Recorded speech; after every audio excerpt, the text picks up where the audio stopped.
Bon, salut, c'est Seb. Aujourd'hui, on va parler d'un truc, on va parler du pixel de Facebook, parce que il y a un truc qu'il faut que tu comprennes qui est hyper important et qui comprenne qui te fait un truc qui te fait perdre mais grave d'argent et de temps, et ça se trouve tu t'en rends même pas compte sur Facebook, parce que tu as sûrement dû voir dans des formations sur les gros leaders un petit peu du e-commerce, en tout cas notamment en France, qui te parlent que l'objectif c'est de chauffer le pixel, c'est qu'il faut nourrir ton pixel, enfin bref, il faut travailler le pixel, envoyer un maximum de trafic sur ton site, mais au final tout ça c'est du mode mec, c'est du bullshit, c'est de la merde. Mais alors quand je dis de la merde en bas, je vais aller franco là pour le truc, tu engraisses Facebook comme un porc, regarde, enfin juste comme un porc, et en plus de ça, nous pour la plupart des personnes qui font ça, ça génère en plus pas de vente quoi, enfin pas directement de vente, alors certes ça a de l'engagement, ça génère du trafic sur ton site, mais on s'en branle de ton trafic, ce qui compte c'est tes ventes, le trafic ça va pas te nourrir.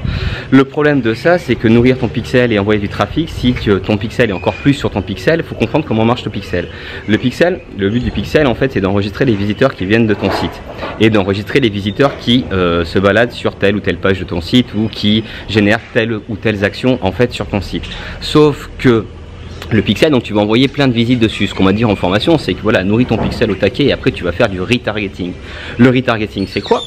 Le retargeting, c'est hyper simple, c'est tous les visiteurs que ton pixel a enregistrés sur ton site, même s'ils ne sont pas inscrits, même s'ils n'ont rien fait sur ton site, Facebook va traquer en fait, si tu veux, va traquer leur IP, on va dire, si tu veux, ou leur adresse, une adresse bien spécifique, qui va les permettre du coup de les retrouver directement sur Facebook, et ça va pouvoir te proposer à toi, en clair, une fois qu'ils sont allés sur telle page de ton produit, sur telle ou telle page, de pouvoir les relancer sur le même produit ou sur un produit annexe.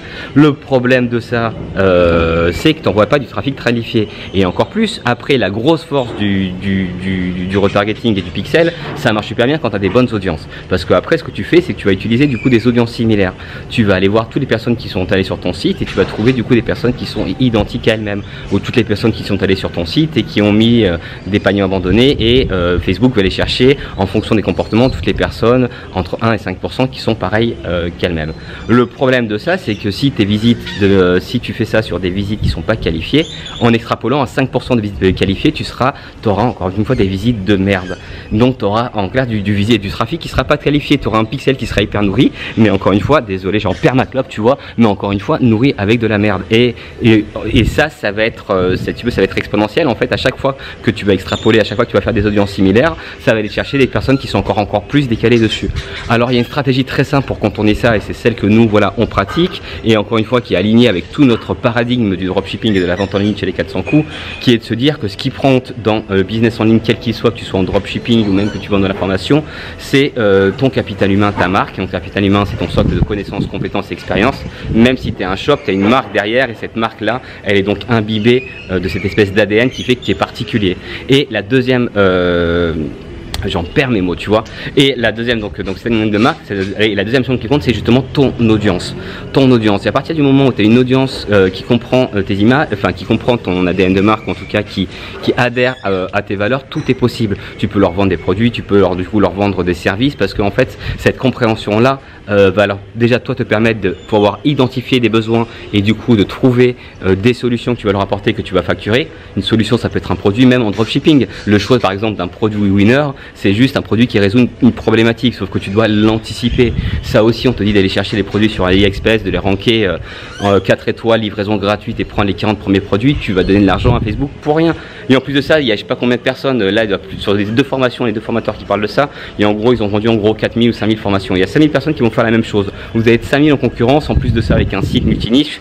Bref, tout ça, on va faire des vidéos bien spécifiques sur les stratégies vraiment perdantes et malheureusement qui sont balancées en formation, et c'est pas de leur faute en fait, je pense. C'est juste que je pense que la plupart des formateurs s'inventent formateurs parce que du coup ils ont fait un coup d'une fois, et ils ont fait un gros coup, ils se disent bon voilà, maintenant on va pouvoir le reproduire, sauf qu'ils n'arrivent pas forcément à le reproduire, ou quand ils le reproduisent c'est en mode un petit peu par chance quoi. Alors il y en a d'autres qui doivent certainement qui ont des business qui sont pérennes, après à savoir est-ce que ce qu'ils donnent en formation c'est ce qu'ils mettent en place eux-mêmes. Voilà, il y a aussi une question à se poser là-dessus, mais nous on voit, nous sur notre communauté, tous ces gens qui viennent de ces formations là galèrent et donnent de l'argent à Facebook pour rien, parce que pour eux c'est des mauvais indicateurs. On leur dit qu'il faut nourrir pixel et générer du trafic, mais encore une fois tu peux avoir, et ça on l'a démontré dans des vidéos, tu pourras aller voir de 0 à 153 000, plus de ventes n'est pas égal à plus de chiffre d'affaires.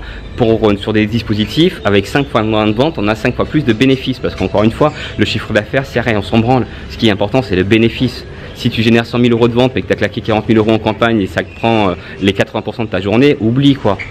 Donc voilà, encore une fois, c'est le pixel, c'est bien, c'est super bien, le retargeting c'est super bien à partir du moment où tu as du qualifié. Et le problème c'est que le qualifié, c'est le plus compliqué à mettre en place. Monter une audience, à partir du moment où tu la comprends pas, c'est galère. Là, on a fait une activation sur le projet Pinche Pendera. Tu pourras aller voir dans notre groupe Facebook Business in Paradise. Fait on me demande, la vidéo, on a fait un live dessus où on présente le projet. On a fait l'activation hier soir, c'est une gamine de 14 ans qui monte le projet. On a fait l'activation hier soir avec 5 euros de budget par jour. Donc on est à 2, là on a claqué 6 euros, ce matin on avait claqué 6 euros, je vais aller voir les stats. On en 175 je crois maintenant fans qualifiés. Parce qu'on a un objectif en 2 temps. Un, vu qu'ils ne connaissent pas la marque, c'est du coup de créer une relation de confiance, une relation de connivence avec ta communauté. Donc pour un second temps, faire des pushes de tes produits.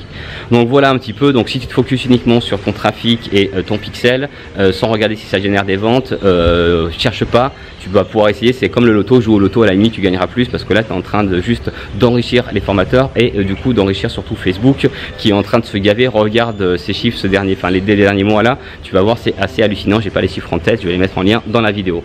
Voilà pour cette petite vidéo. Donc encore une fois, rappelle-toi que c'est du qualitatif qu'on veut, même si on est sur des modèles scalables. Pour commencer, il faut du quali pour après permettre à Facebook et aux algorithmes, c'est pareil en mode SEO, à quoi ça sert d'optimiser ton site en référencement si tu génères pas de vente dès le moment quoi. T'es pas sur ton produit, tu vas passer du temps, le référencement c'est quelque chose qui prend du temps, donc du coup tu vas passer du temps pour rien. Nous sur l'activation des produits et même des shops en dropshipping, on n'a même pas de site, on fait le testing sans site, uniquement avec de la page Facebook, avec des campagnes, avec 3 campagnes à 5 $ quoi.